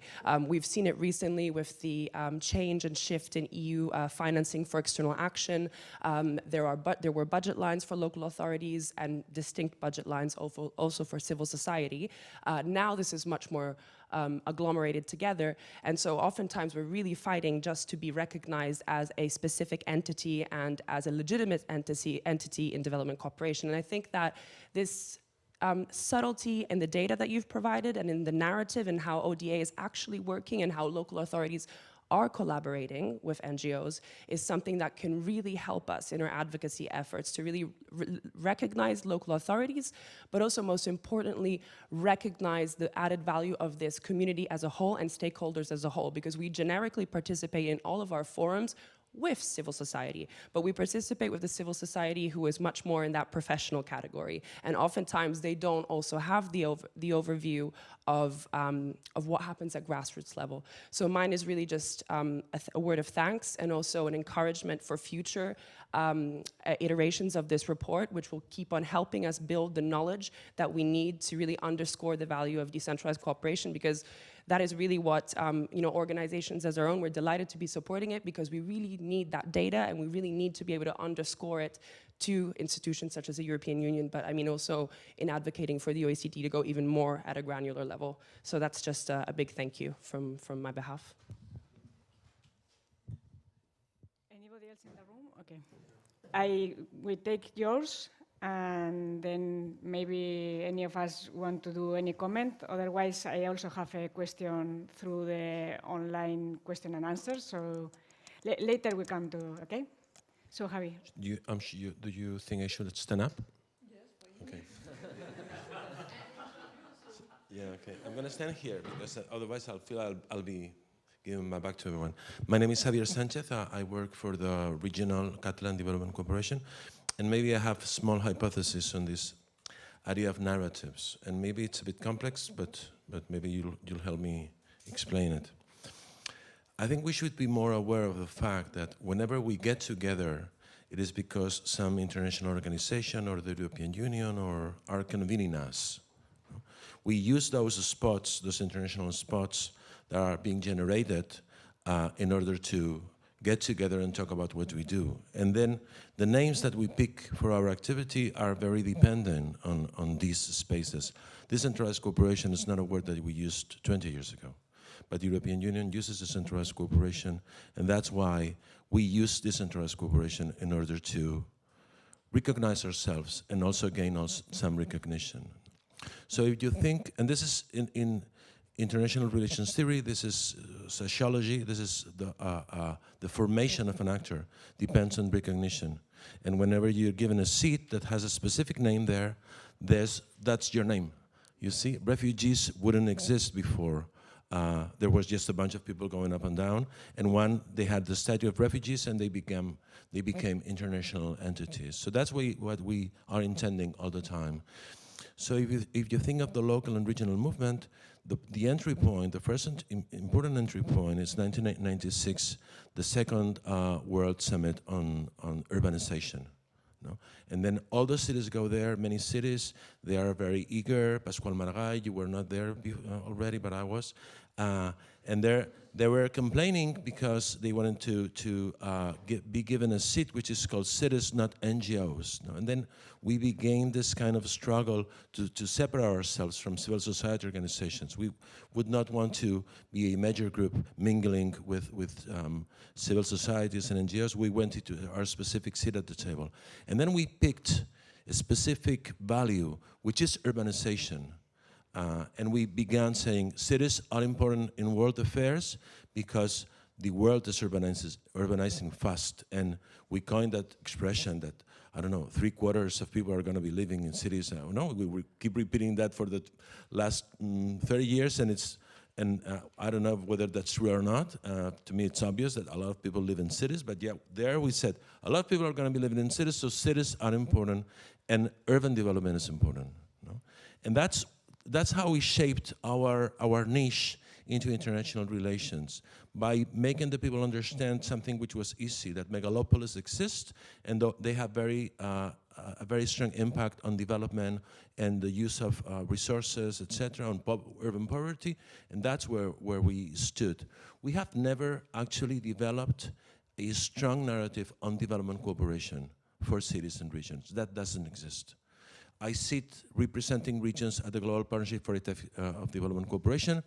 The narrative is not there. What we have done is to jump from 1996 Habitat 2 Summit to post-2015 SDG positioning, and building that position, that narrative saying, okay, cities are important because of urbanization, then cities and regions are important for the SDG and SDG localization. That's what we said. It's not more sophisticated than that. So since SDGs happen in the territory, therefore cities and regions are important, and therefore the development cooperation and development undertaken by those actors is important. But it is as simple as that. I'm finishing here. A couple of years ago, we tried, Catalonia sponsored a research which was leading up to a policy position by UCLG on local development cooperation. We really pushed forward UCLG not to use this opportunity for advocacy, but to look at cities and regions and what they were doing in terms of development, and analyze and make something that was real. No? And still, they use this piece for advocacy. So instead of going down in the field with the data, et cetera, and depicting what was going on, they use that as an opportunity to advocate for more money and more recognition to what we were doing, whatever that was, because we were not actually analyzing it. You see, so this push for advocacy is so strong, and this need for recognition is so fierce, that sometimes I think that it prevents us from really understanding the value of what we do and building a stronger narrative and a stronger positioning, which actually, like Jordi was saying, and also Jacques, those grassroots organizations, this is very valuable. But we don't seem to be able to be building on those, because we want to understood in still those kind of urbanization international terms. So I think it's important to rebuild this narrative. Thanks very much. Okay, do you want to react to something? Okay, Aitor, go for it. Well, first of all, thank you. Thank you for your comments. And very briefly about the issue of inflated ODA. Of course, this is a very important exercise conducted also by NGOs.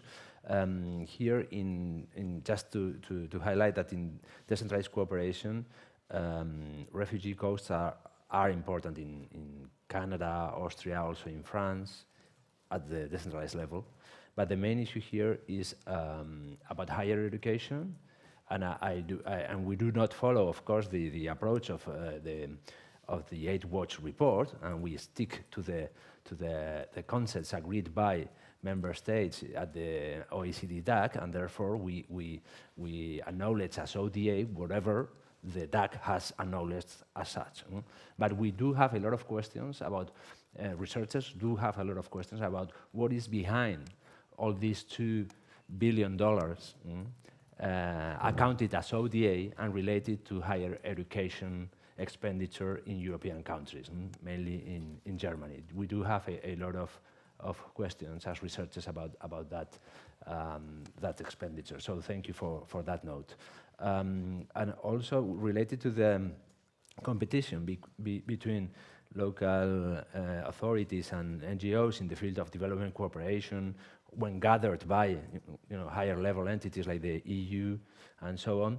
Yeah, I do agree that exists, and I think it will continue to exist, because actually, in addition to this role of the local governments as donors, they are also implementers of other donors' projects. So there will still be competition, but I do think that this report, and also if you agree from the civil society and you echo this type of data and you conduct your own research on this, I do think that there is a space that still has to be set up which is about this cosmopolitan partnership between local governments and CSOs, doing development cooperation in a manner that is better grounded in northern countries' societies and contributes to global citizenship and this local global connection.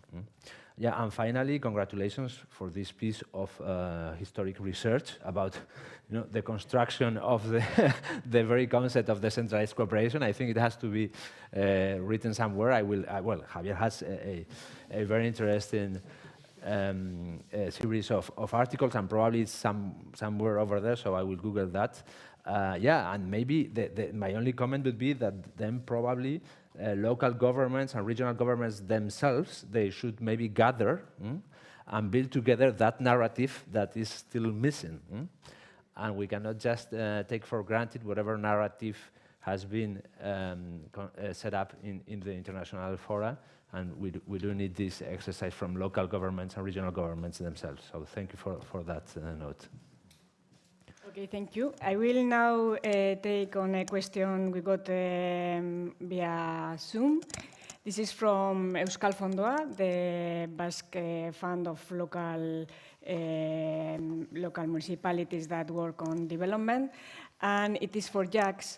It's in relation to, you said that there was some difference between the administration management requests that are done to the big NGOs and to the fourth pillar organizations. So if you could explain a little bit more if the initiatives promoted by the fourth pillar, they have different levels of demand on formulation, execution, and accountability from the Flemish government, or in respect to other actors like big NGOs, or if there are some kind of facilities to face the usual and excessive bureaucracy, or how does it work? Yeah, we struggle with that, and it's like finding a balance between asking the right questions. If someone wants to do a project, wants to support a school somewhere, develop,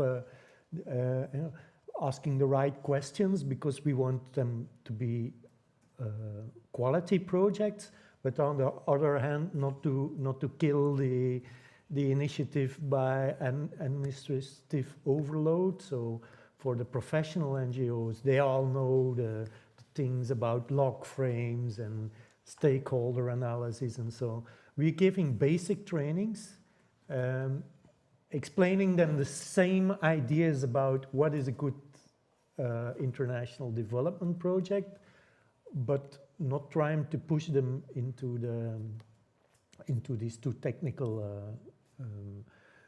frameworks. And also for the local governments, the cities and the provinces who are funding the projects, it's good to find a way to ask for a small project proposal, which is not too complicated, but which asks the right questions also. So, and they say, yes, but we are volunteers and it's difficult for us to, we don't know all these concepts and we all don't know all these technical approaches. We're giving trainings, but also it should be on their level. But on the other hand, they still have to show that they ask themselves some of the right questions. So a lot of our work is to try to strengthen their capacities. There's a specific issue now on diaspora groups, or groups with a migration background, often also because you have a language gap, or they don't have the capacity to. Of course, we're supported by the Flemish government, so project proposals should be written in Dutch, in Flemish. And it's often difficult for them, for a Congolese group, to get a structured project proposal. So that's, of course, a work of asking the right questions, but not an overload on.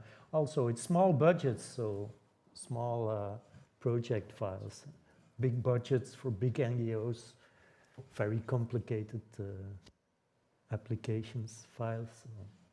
Yeah.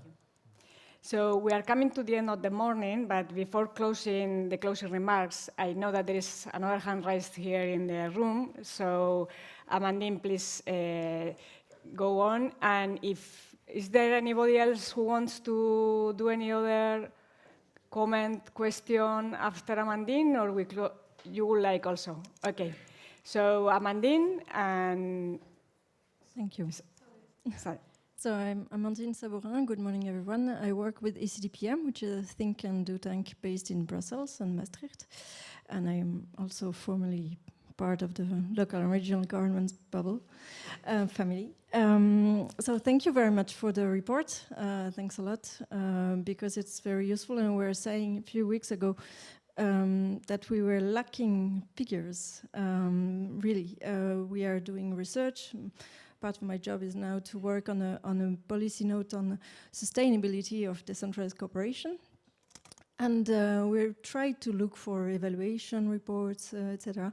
And there are really not so many reports of decentralized cooperation as a modality.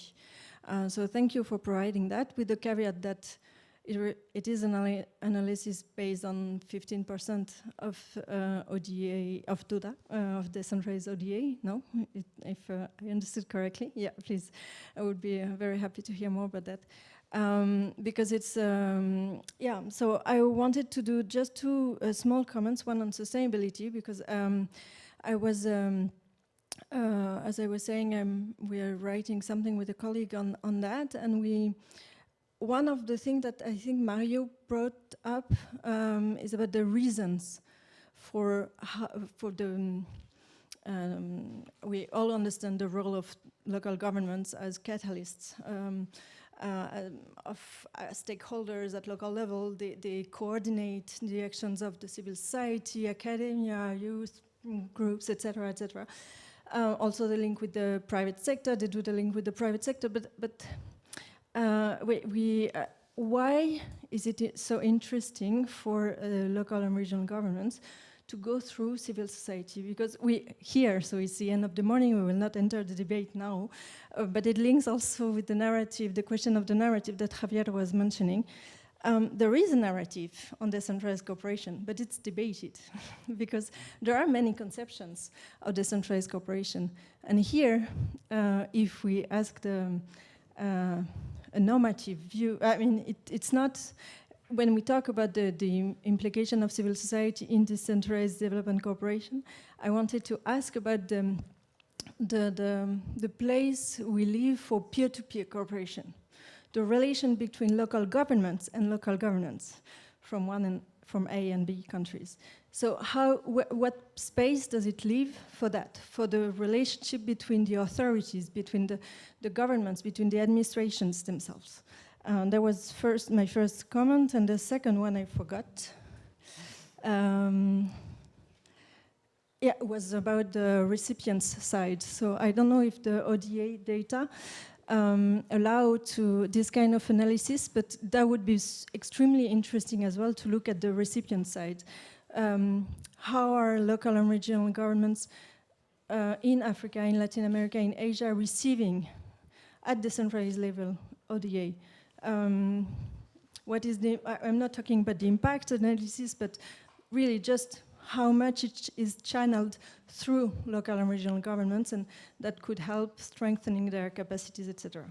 Many more to say, but maybe leave it for later. Thank you. Okay, let's go to Saleh.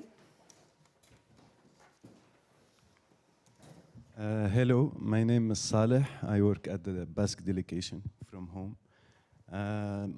First, I want to congratulate you on the report. It's very important to emphasize on the importance of decentralized cooperation. So first, I wanted to emphasize on the importance of direct decentralized development cooperation as a complementary effort for the NGO and traditional channels. So my question is for Jacques and Jordi. From your experience, the SGDG goals is to exchange knowledge with local communities and also gaining experience and obtaining their perspective of the needs of their local societies. So through the modalities that you were able to apply with the fourth pillar and also with the city-to-city program, were you able to materialize on this aspect by gaining experience from local community and also by giving the knowledge needed for these societies? And was local authorities as states were facilitators or more as a barrier to reach civil societies and local communities indirect? Thank you. Okay. Who wants to start? A complex question.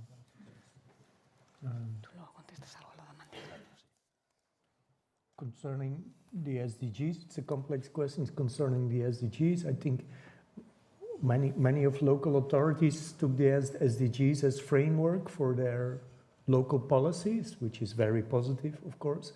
But then, of course, the debate tends to be about what are we doing within our city, within the borders of our city. It's about, we do climate efforts. What can we do within our city education, healthcare, and the indicators are all focused on what are we doing within our city. The groups we are working with, the CSOs, the NGOs, are bringing in other stories, other perspectives, and they tend to move out of the picture. And we think it's very important, or that it's the role of these sometimes young people going to Africa and experience. Of course, we all know the stories about climate injustice and climate change already being very present in the reality of people in the world. But this tends to get out of the picture. So I think there's a complementarity, and that works quite well. That it can be very enriching to have these stories coming in and to open up the perspective. It's not only on climate change, but I think on SDGs in general, local challenges, global challenges, women's rights, children's rights, LGBTQ projects. It's very interesting to have this dynamic, I think, and which is often forgot when the local governments work on their SDGs. I don't know if this answers your question in some way. Okay.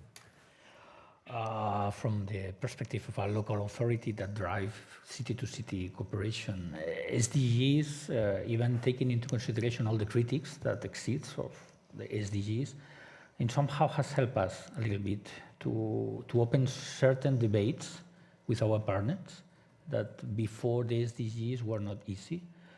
We are talking about gender, we are talking about democratic values, we are talking about human rights, etc., that as we are working not always with perfect democratic societies, it somehow has helped us a little bit to open certain debates and also to introduce civil society approach, vision of the other. Then, from my point of view, taking into consideration city-to-city programs outside Barcelona with our partners, in general has helped us a lot in order to talk about specific things. And also I think that links global issues with local issues I mean, with the specific objectives, links very well global needs or challenges with local challenges. And this has been somehow positive in our specific work. Just mention one answer to the previous debate. I'm totally agree with our colleague of Platforma about we need to, when we look for direct activity of local authorities in international cooperation, we need in somehow certain qualitative approach, because we cannot measure only in resources or on quantity of, I mean, we have to talk about people involved. And somehow we have tried some evaluations of MOUs, of cooperation, local cooperation. We have some examples with Maputo and others. And we normally, we drive this evaluation with one of the outputs is a report that and somehow give us a lot of information about what we have done in the last year, but we also made a kind of documentary, in order to allow the people to know what's going on with Barcelona and other colleagues around the world. And then this is very, it's a kind of storytelling process. It's not a measure of figures, etc. And I think that it's good to have this approach, because you see, it's only 10%. Yeah, it's only 10%, but the histories that are behind this are amazing and rich, and many people is involved at local level in both sides, and in somehow explains the etymological way to explain cooperation is working together, no? And this is I think one of those interesting elements. I totally agree with you. Okay, Aitor, you may want to say something about the data. Yes, just some note on the data. Yeah, this 15% Amandine, which I referred to, concerns only the ranking of donors. But the report is based on the 100% of decentralized ODA. But the issue here is that when reporting to the DAC, there is this CRS database which is very detailed, and it contains a field for the identification of the donor government. So when it comes to decentralized cooperation, most central governments, they only say cities or regions or provinces. They do not identify the actor. And that's why we only can build a ranking on 15% of aid. But for the rest of the figures, that covers the whole phenomenon. And then for the city-to-city cooperation, we have more examples in the previous report. The 2022 report was focused on direct cooperation. We have the story of Japanese cities partnering with Asia-Pacific cities with very small, tiny budgets. Overall, this represents only 1/3 of international decentralized cooperation. 1/3. Well, actually, it's not so small. But the thing is that in the discourse, direct cooperation is so dominant that we just wanted to highlight that, here actually the lion's share is about CSO cooperation, not so much direct cooperation. But of course, as I say, it's not so little, and also behind every figure there might be a big thing. And we are also aware that much of the effort put by local governments is not accounted as ODA. For instance, it is a common practice that the salaries and the personal cost of public servants involved in these projects, they are not accounted as ODA. So we know that this is only part of it. We are fully aware of that. Okay, thank you very much to the 4 speakers. Sorry, Boris. Well, please be short, because we have also some questions that I have already online that I have already said, okay, we are running out of time. So maybe 15 seconds, but this whole debate actually brought me also to the reflection of the non-quantifiable components that are there. Obviously, you might quantify the salaries of the public servants, but actually the values transmitted, the knowledge transmitted, this is something which is, we've talked about the narrative, about the technical merits of decentralized cooperation, but also on the value-based merits of decentralized cooperation. So this is also something very difficult to measure, but it's definitely a very important component of the work. Thank you very much for that observation, Boris. So thank you very much to the 4 speakers for your insights. Merci beaucoup, Mario. And now I will give the floor to Camila de Palza, Senior European Union Policy Officer at the Basque Government Delegation to the European Union, to make the closing remarks of today's meeting. No, don't worry, it's okay. A really quick final questions, and really congratulations. It was, I want to say, a really amazing session with a lot of knowledge, a lot of capacity building, and a lot of connections with different actors linked with the decentralized cooperation. So jointly, the Basque Agency for Development Cooperation and the Basque Government Delegation to the EU in association with Euskal Fondoa, that it's our partner in crime in Platforma, if I can say. Euskal Fondoa is the Basque Local Authorities of Cooperation Fund, and under Platforma Partnership, we organized this second seminar in order to boost the knowledge and raise awareness concerning the international decentralized cooperation. And of course, our session today reflects the richness, the transformative potential, and the diversity of the cooperation models and ecosystem governance, and remind us the concrete challenge that the development cooperation is currently facing. It was really interesting, all the proposals, all the practice that you raised, but I want really to mention 2 points. One is the Maputo spirit, if I can say, so the Maputo knowledge spirit. And after the V dimension that Jack and our colleague in Quebec really reinforced the point, the V dimension is the voluntary dimension. I think it's really key. And of course, all the things linked with the big little proposal and the knowledge and expertise that our colleagues are from Concord and Platforma and Boris really raise the need really to how we can show this link and this knowledge between the partners. After another point I want really to reinforce, it's a link, and under the Platforma umbrella, we put in place, if I can say, lideresas and Peruvian proposal and partnership. It's really interesting because we put bridges between societal NGOs from Peruvian. We put link bridges with our colleagues from Fons Mallorquin, that's local authorities fund, and we put bridges with a Basque NGO that it's Medicos Mundi. I think it's that it's really interesting, really to share the knowledge, to really boost the natural partnership that we are really reinforcing here, that we are all here, and I think in this sense it's really interesting. So, and at the end, really to reinforce a few points. One, that it's always with a partnership at the core. Key elements can be the quality, the diversity, the solidarity, the diaspora, the capacity building, the direct impact, the reciprocity, mutual understanding, consistency, innovation, dialogue, civil society, local and regional authorities, and specialization, among others, including social economy and academia. So thank you very much. Thank you.